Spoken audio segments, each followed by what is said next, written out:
चलिए आज हम आप लोगों के लिए एक बहुत ही अच्छे पॉइंट का वीडियो बना रहे हैं। और इस लॉकडाउन में तो हम लोग बहुत दिनों से क्लास में मिले नहीं हैं, लेकिन हम आशा करते हैं कि आप लोग बहुत अच्छे होंगे, बहुत अच्छे तरीक़े से पढ़ रहे होंगे। क्योंकि कुछ लोग कमेंट करके ये भी बताए या फ़ोन करके भी बताए हैं सर हर चीज़ का लॉकडाउन है तो क्या पढ़ाई का लॉकडाउन नहीं रहेगा। तो आप लोग उस चक्कर में नहीं रहेंगे, क्योंकि पढ़ाई के लॉकडाउन के चक्कर में आप रहिएगा तो मालूम चलेगा तब तक ऐसे करते करते एग्जाम आ गया और आप कुछ नहीं पढ़ पाएंगे। सो आप पढ़ते रहिए, लॉकडाउन के चक्कर में मत रहिए। आइए आज बहुत ही अच्छा पॉइंट हम लोग देखते हैं, प्रिज्म। पीछे हम लोग लेंस पढ़ चुके हैं विद्यार्थियों, लेंस जो है पढ़ चुके हैं। आज हम लोग प्रिज्म शुरू करते हैं, तो आप लोग तैयार हो जाइए, कॉपी किताब निकालिए। आज से प्रिज्म स्टार्ट किया जाएगा। प्रिज्म के बहुत सारे पॉइंट है, पॉइंट बाय पॉइंट हम वीडियो बनाएंगे। पीछे 8 वीडियो हम बना चुके हैं, लेंस पर रिलेटिव है, आप लोग देख लेंगे।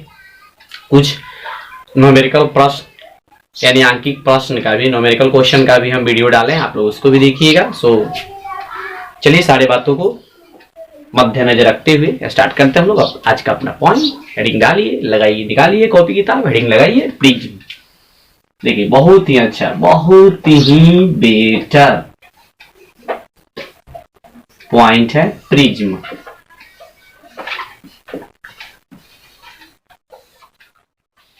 प्रिज्म आइए देखते हैं प्रिज्म क्या है, प्रिज्म किसे कहते हैं, प्रिज्म से कौन कौन सी घटनाएं होती है। आइए बाय से बहुत सारे पॉइंट एकदम इंटरेस्टेड। चलिए स्टार्ट करते हैं हम लोग। सबसे पहले प्रिज्म किसे कहते हैं, तो कम से कम 2 अपवर्तक सतहों से घिरे पारदर्शी माध्यम को प्रिज्म कहते हैं।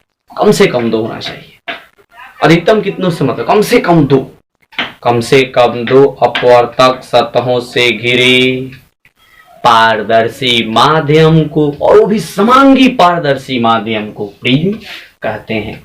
आइए हम चित्र बना के दिखाते हैं प्रिज्म का। जैसे मान लेते हैं कि एक सतह इधर से हो गया और एक सतह इधर से, 2 सतह हो गए, दोनों अपवर्तक सतह है। कैसा सतह है जी, अपवर्तक सतह है विद्यार्थियों, अपवर्तक सतह, ये भी और ये भी दोनों अपवर्तक सतह है। इन दोनों अपवर्तक सतहों से घिरे कम से कम 2 अपवर्तक सतहों से घिरे समांगी माध्यम को, और ये समांगी माध्यम पारदर्शी होना चाहिए, बीच का जो माध्यम होगा वही क्या कहलाएगा, प्रिज्म। अब ऐसे घिसी पीटी चित्र आप वास्तव में बहुत सारे बनाए होंगे, थोड़ा सा अलग हटके +2 का चित्र देखिए। हम लोग थोड़ा सा इसमें थोड़ा सा चेंजिंग करते हैं। आइए प्रिज्म को सही से दिखाते हैं आपको, प्रिज्म आके बना कैसे सकते हैं आप लोग। देखिए चित्र बना के हम आप लोग को दिखा देते हैं।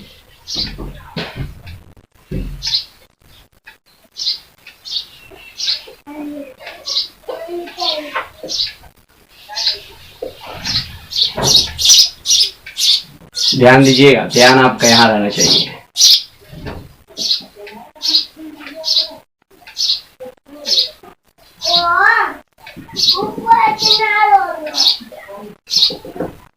देखिए ये बन गया प्रिज्म।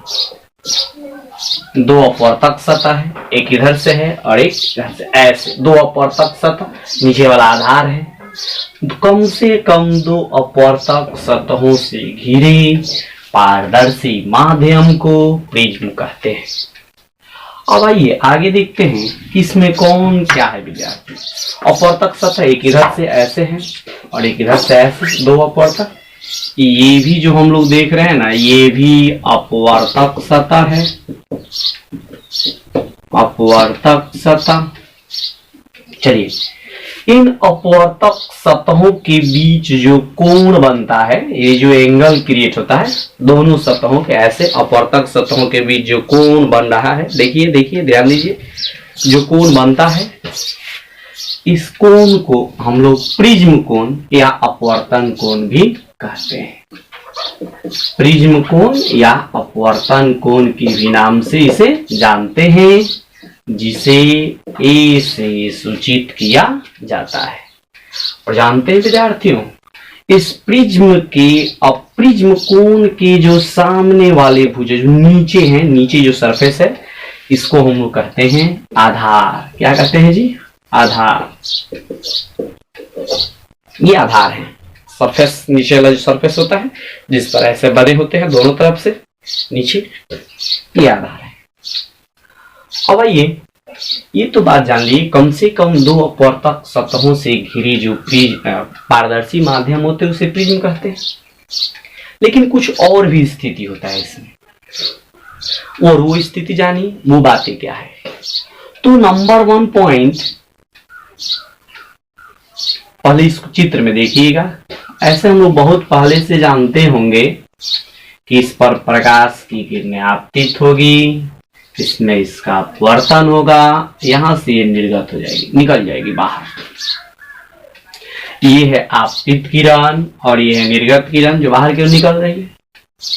तो मुख्य बात यहां ध्यान रखेंगे, नंबर 1 कि आपतित किरण, ये आपतित किरण, ये निर्गत, आपतित किरण और निर्गत किरण, यानी प्रिज्म के जिस सतह पर प्रकाश की किरणें आपतित होती है वो और जिससे निर्गत होती है वो कभी भी एक दूसरे के पैरेलल नहीं हो सकते हैं, समानांतर नहीं हो सकते हैं।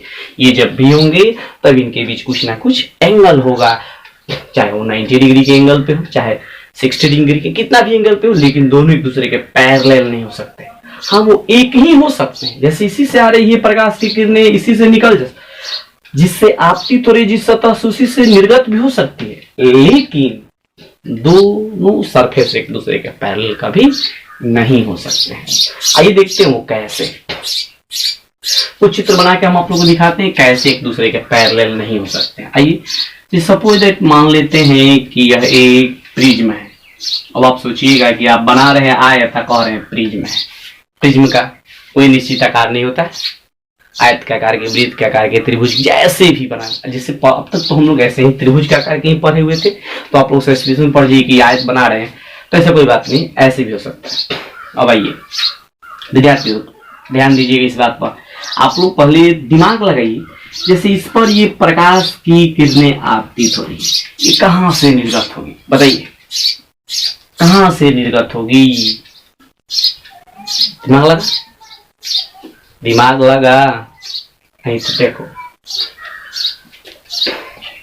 अभी बात बताएं कि जिस पर प्रकाश की किरणें आपतित होती है वो और जिससे निर्गत होती है वो दोनों एक दूसरे के पैरेलल नहीं हो सकते हैं। तो पहला चीज कि ये और ये, यानी इससे यदि आपतित हो रही है तो इससे निर्गत नहीं हो सकती है। और दूसरा बात कि ज्यादा तो ये अपवर्तित होगी नहीं, नीचे तो ये झुकेगी नहीं, तो सो इसमें थोड़ा सा अपवर्तन की घटना होगा, यहाँ से ये सीधे ना जा करके थोड़ा सा अपवर्तित होगी और इस ऊपर वाले सरफेस से ये बाहर निकलेगी, और फिर जब ये ऊपर वाले सरफेस से बाहर निकलेगी, यहाँ थोड़ा सा दिखा देते हैं, ऊपर वाले सरफेस से जब बाहर निकलेगी तो फिर इसका अपवर्तन हो जाएगा। तो इस प्रकार ऐसे कंडीशन में आयत के आकार के चित्र से, यानी आयत के आकार के प्रिज्म से अपवर्तन की घटनाएं होती है। आगे बढ़िए, एक दो और चित्र बना के हम आप लोगों को दिखाते हैं कैसे, किस प्रकार अपवर्तन की घटनाएं होगी, यानी आपतित किरण जिससे प्रकाश की किरणें जिस पर आपतित होती है और जिससे निकलती है वो कभी पैरेलल नहीं हो सकते हैं। देखिए एक और चित्र दिखाते हैं, जैसे एक षष्ठकोणीय चित्र बना के हम लोग देख लेते हैं। आइए देखते हैं।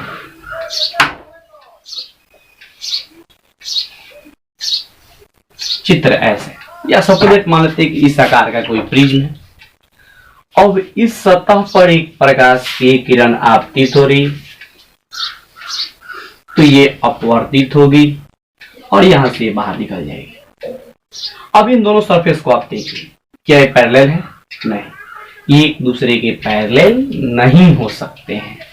तो मुख्य बात यह है कि सबसे पहले आप जो हेडिंग डाले होंगे प्रिज्म, उसमें पहले लिखेंगे कि कम से कम, ध्यान से सुनिएगा, कम से कम दो अपवर्तक सतहों से घिरे समांगी पारदर्शी माध्यम को प्रिज्म कहते हैं, प्रिज्म कहते हैं। उसके बाद आप एक सुंदर सा ऐसा चित्र बना लेंगे प्रिज्म का, प्रिज्म का चित्र बना लीजिएगा एक ऐसे।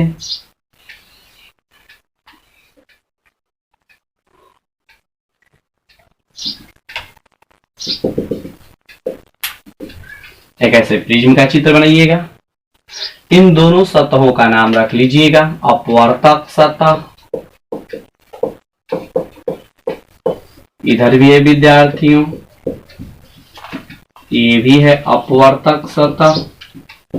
यहाँ एक कोण बनाइएगा, इस कोण का नाम रखिएगा ए।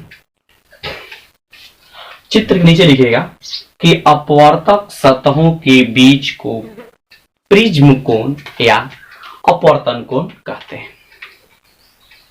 अब चलिए उसके नीचे एक और स्टार लिखिएगा अपवर्तक सतहों के ठीक सामने वाले भुजा को आधार कहते हैं।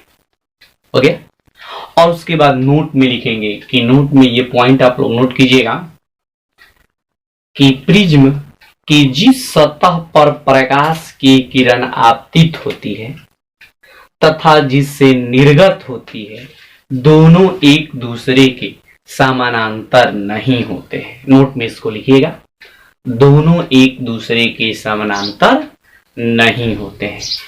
जब भी होंगे तब भी अलग अलग कुछ ना कुछ एंगल पे होंगे। उसके लिए एक ऐसा चित्र बनाएंगे, एक इसके पहले ऐसे आयत के वाला बना के दिखाए थे, उसको भी बना लेंगे। या इसके अलावा फिर आप ऐसे भी बना सकते हैं, ऐसे भी चित्र एक बना के देख लीजिए। ये आपतित किरण है, यहाँ से ये निर्गत किरण होगा। क्या ये जिस पर प्रकाश की किरणें आपतित हो रही है, ये और ये क्या एक दूसरे के पैरेलल है? नहीं है, तो नहीं हो सकते हैं।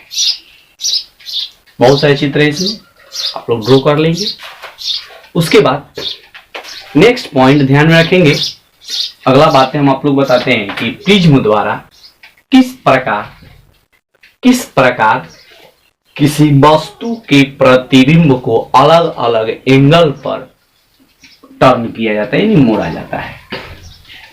या उसको दूसरे शब्दों में कह सकते हैं प्रिज्म द्वारा पूर्णांतरिक परावर्तन की घटना। प्रिज्म द्वारा, हेडिंग डालेंगे, प्रिज्म द्वारा पूर्णांतरिक परावर्तन की घटना। और इसमें नंबर एक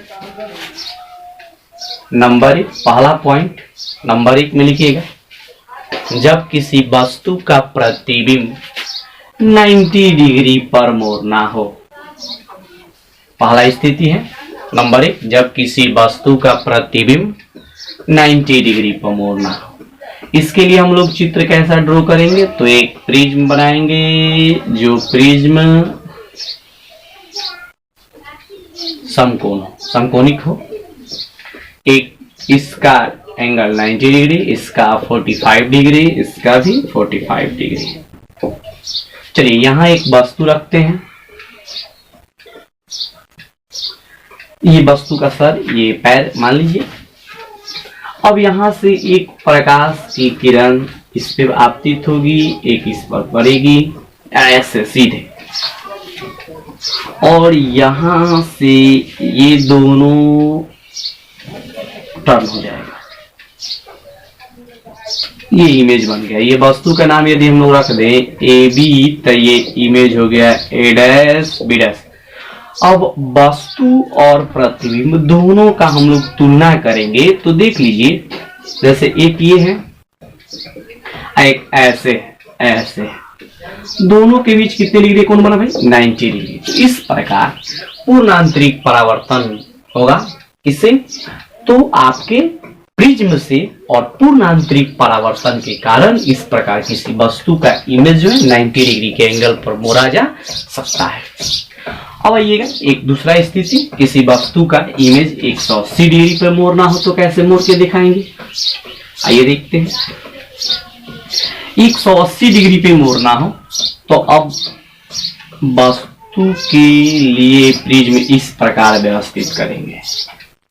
यहाँ का एंगल आपका 90 डिग्री होना चाहिए, ये 90 डिग्री, ये 45 डिग्री, और ये भी 45 डिग्री। आइए यहाँ एक छोटा सा वस्तु रखते हैं, इस वस्तु से प्रकाश की किरण जो है इस पर आपतित होगी, पड़ेगी, फिर यहाँ से ये पूर्णांतरिक परावर्तन घटनाएं होगी, फिर यहाँ से पूर्णांतरिक परावर्तन घटनाएं होगी और ये प्रकाश की जो किरण है बाहर निकल जाएगी। इस प्रकार इस वस्तु का जो इमेज है 180, जैसे ये वस्तु का सर ए, ये बी, ये ए डैश, ये बी डैश, दोनों का कंपेयर करेंगे तो वस्तु देखिए ऐसे है और इमेज जो है ऐसे है, दोनों के बीच कितने कोण क्रिएट हो गया 180 डिग्री का। तो ये दूसरा स्थिति होगा कि वस्तु को 180 डिग्री के कोण पर मोड़ना हो। आप भी दूसरा स्थिति लिखेंगे, किसी वस्तु को 180 डिग्री कोण पर मोड़ना हो और इस प्रकार से चित्र बना सकते हैं। आइए इसके बाद आगे बढ़ते हैं। तीसरा स्थिति, किसी वस्तु का, देखिए तीसरा स्थिति, किसी वस्तु का उसी दिशा में 180 डिग्री पर प्रतिबिंब मोड़ना, उसी दिशा में मोड़ना है 180 डिग्री के एंगल पे। चलिए तीसरा पॉइंट, इसके लिए हम लोग एक प्रिज्म ले लेते हैं।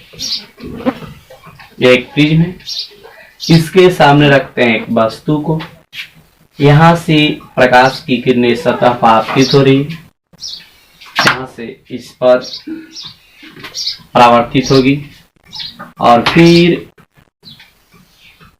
यहां से ये दोनों परावर्तन के बाद निकलेगी, यहां से निर्गत हो जाएगी बाहर।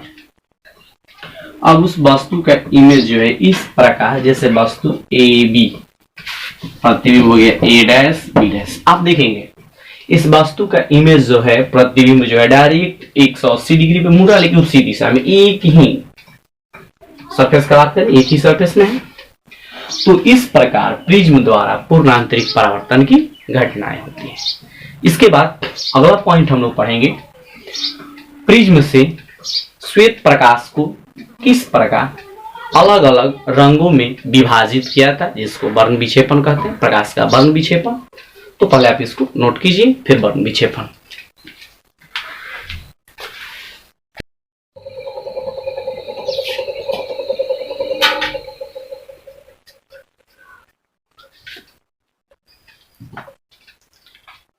तो चलिए इसके बाद हम लोग देखते हैं प्रकाश का वर्ण विक्षेपण। प्रकाश का वर्ण विक्षेपण, हेडिंग लगाइए, प्रकाश का वर्ण विक्षेपण, हेडिंग डालिए।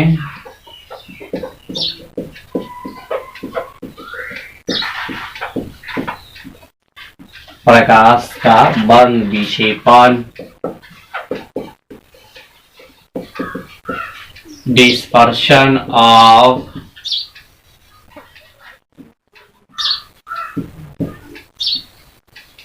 लाइट, प्रकाश का वर्ण विक्षेपण। आइए देखते हैं प्रकाश का वर्ण विक्षेपण किसे कहते हैं। तो सबसे पहला चीज, वर्ण विक्षेपण की घटना के लिए हम लोग कोई एक वैसा प्रकाशीय स्रोत लेंगे जो श्वेत प्रकाश निकालता हो। जैसे एक टॉर्च ले लेते हैं जो श्वेत प्रकाश निकालता हो, और एक प्रिज्म, और वर्ण विक्षेपण की घटना आसानी से प्रदर्शित कर दिया जाएगा। देखिए कैसे, जैसे यह एक प्रिज्म है और ये इस पर प्रकाश की किरण आपतित हो रही है, लेकिन ये कौन सा प्रकाश, श्वेत प्रकाश है। श्वेत प्रकाश जिसमें 7 रंगों के मिश्रण होते हैं, कॉम्बिनेशन होते हैं। कोई टॉर्च है जहां से श्वेत प्रकाश की किरणें आपतित हो रही है। एक बात ये विशेष आप लोग जान लीजिएगा कि यदि कोई एक रंग का प्रकाश होता है, जैसे वैसा टॉर्च जलाने से केवल लाल ही रंग निकल रहा है, तो कौन सी घटनाएं होती, इस बात को ध्यान से सुनिएगा। ये प्रकाश किरण के लिए सही पथ है, इस पथ पर ही प्रकाश किरण को जाना चाहिए। लेकिन ये लाल रंग अपने पथ से विचलित होगा और इस प्रकार विक्षेपित हो जाएगा। अब सुनेंगे, यदि केवल लाल रंग का प्रकाश हम लोग इस पे डाले होते तो यदि इस निर्गत किरण को पीछे की ओर बढ़ाएं, ऐसा आपतित किरण को आगे की बीच और तो इसके बीच एक कोण बना जिसको विचलन कोण कहते हैं, जिसे स्मॉल डेल्टा से सूचित किया जाता है। तो ये घटना ये जान लीजिए कि एक वर्ण के प्रकाश को यदि प्रिज्म पर आपतित कराएंगे तो केवल घटना विचलन का होगा। किसका होगा जी? विचलन का, क्योंकि इसमें एक ही वर्ण है। लेकिन वहीं यदि श्वेत प्रकाश को आपतित कराते हैं तो श्वेत प्रकाश को आपतित कराने में दोनों घटनाएं होती है, वर्ण विक्षेपण और विचलन दोनों होता है। देखिए कैसे, जैसे ही श्वेत प्रकाश को आपतित करेंगे तो श्वेत प्रकाश में 7 रंग है। ये प्रिज्म जो है उन 7 रंगों को अलग अलग डिवाइड कर देने का काम करेगा। ये 7 रंग हो गए, 7 को अलग अलग विभाजित कर दिया, जिसमें सबसे ऊपर है लाल, उसके बाद ये बैजानी पीला, नीचे से बता रहे हैं, ध्यान से देखिएगा। सबसे ऊपर होता है लाल और सबसे नीचे बैगनी। बैगनी, ये एक किरण बैगनी, दूसरा जामुनी, तीसरा नीला, चौथा हरा, पांचवा बैगनी, सॉरी बैगनी, जामुनी, नीला, हरा, पीला, नारंगी और लाल। बैजानी पीना ला, ये शॉर्ट ट्रिक है, इसको याद रखने का। बैगनी है, जामुनी है, नीला है, हरा है, पीला है, नारंगी है और सबसे ऊपर कौन है जी? लाल है। सबसे ऊपर कौन है? लाल। अब यदि देखें श्वेत प्रकाश को डाल करके तो लाल रंग का विचलन हुआ, जिसको हम लोग डेल्टा आर से इंडिकेट कर लेते हैं। यदि इसको डॉट डॉट करके बनाए तो यहाँ भी एक एंगल बना, ये नीला रंग का होगा, इसको डॉट डॉट करके हम लोग पीछे बढ़ाते थे, फिर सबको ऐसे से बढ़ाते जाएं तो सभी का विचलन भी हुआ। सो श्वेत प्रकाश को यदि प्रिज्म पर आपतित कराते हैं तो वर्ण विक्षेपण और विचलन दोनों घटनाएं होती हैं। और इससे रिलेटिव एक बहुत ही बेहतरीन क्वेश्चन बिहार बोर्ड में पूछ चुका है कि एक वर्णित प्रकाश को प्रिज्म पर आपतित कराते हैं तो निम्न में कौन सी घटनाएं होगी, और जानते हैं पहले ही दे देता है वर्ण विक्षेपण। और विद्यार्थी लोग सोचते हैं वर्ण विक्षेपण, लेकिन ध्यान में रखिए कि एक वर्णित प्रकाश कह रहा है, सो एक रंग का डालेंगे तो केवल विचलन होगा, वर्ण विक्षेपण नहीं होगा। लेकिन जब श्वेत प्रकाश को डालेंगे तो वर्ण विक्षेपण और विचलन दोनों होता है। लेकिन फिलहाल हम लोग को विचलन नहीं पढ़ना है, फिलहाल हम लोग को वर्ण विक्षेपण पढ़ना है। सो इसको डॉट डॉट बढ़ाने की कोई जरूरत नहीं है। आइए अब हम लोग अपने पॉइंट पे चलते हैं। देखिए, ये प्रिज्म क्या किया कि इन 7 रंगों को अलग अलग भागों में विभाजित कर दिया, बैजानी पीनाला। अब आप कहिए कि आप नीचे से ही क्यों पढ़ रहे हैं, आप ऊपर से पढ़ के दिखाइए, ट्राई मारिए, ऊपर से पढ़िए तो ला ना पी हो नी बा नी जा बै, कोई अर्थ ही नहीं निकलता है। एक वैसे वर्ड सूट नहीं होता है जिसको आसानी से बोला जा सकता है, इसलिए नीचे से पढ़ने को थोड़ा आसान होता है। इसलिए नीचे से, इससे कोई इसमें मेथड नहीं है या फिर कोई ये नियम नहीं कि इसको नीचे से ही पढ़ना है। शॉर्ट ट्रिक है, नीचे से आसानी से VIBGYOR VIBGYOR। चलिए, दूसरा होगा वायलेट, जिसको हिंदी में कहते हैं बैगनी, I से इंडिगो जामुनी, B से ब्लू यानी नीला, G से ग्रीन यानी हरा, Y से येलो यानी पीला, O से ऑरेंज यानी नारंगी, R से रेड यानी लाल। अब तक हम लोग डिफिनीशन नहीं जाने हैं लेकिन समझ चुके हैं। सिंपल डिफिनीशन होगा विद्यार्थियों कि प्रिज्म द्वारा, किसके द्वारा?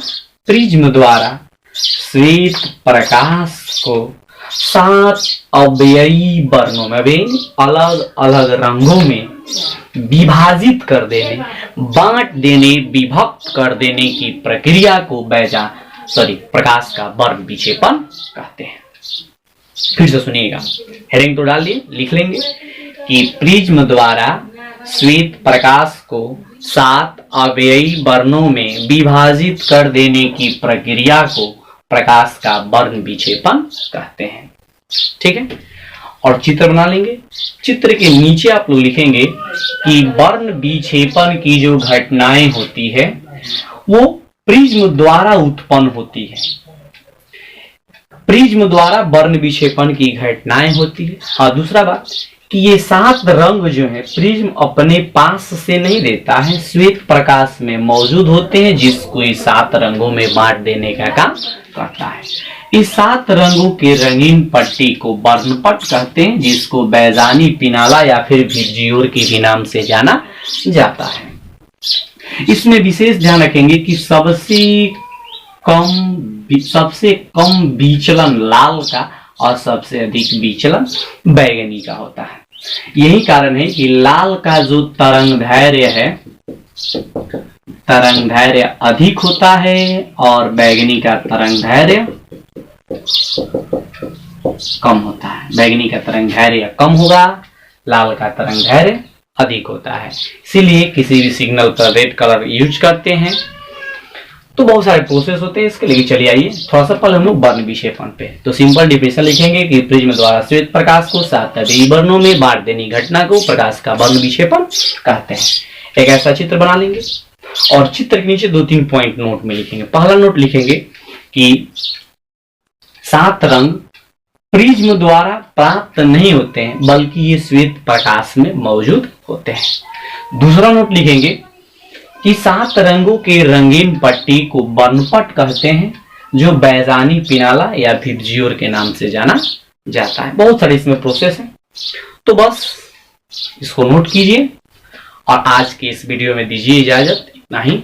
फिर नेक्स्ट इसके बाद इसमें विचलन संबंधित पॉइंट और एक बहुत ही बेहतरीन 5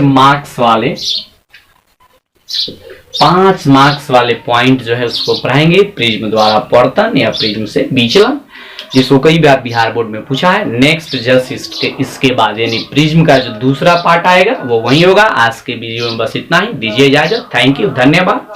देखिए और इस वीडियो को अपने और फ्रेंड के भी पास शेयर कीजिएगा। बस आज के लिए इतना ही, धन्यवाद।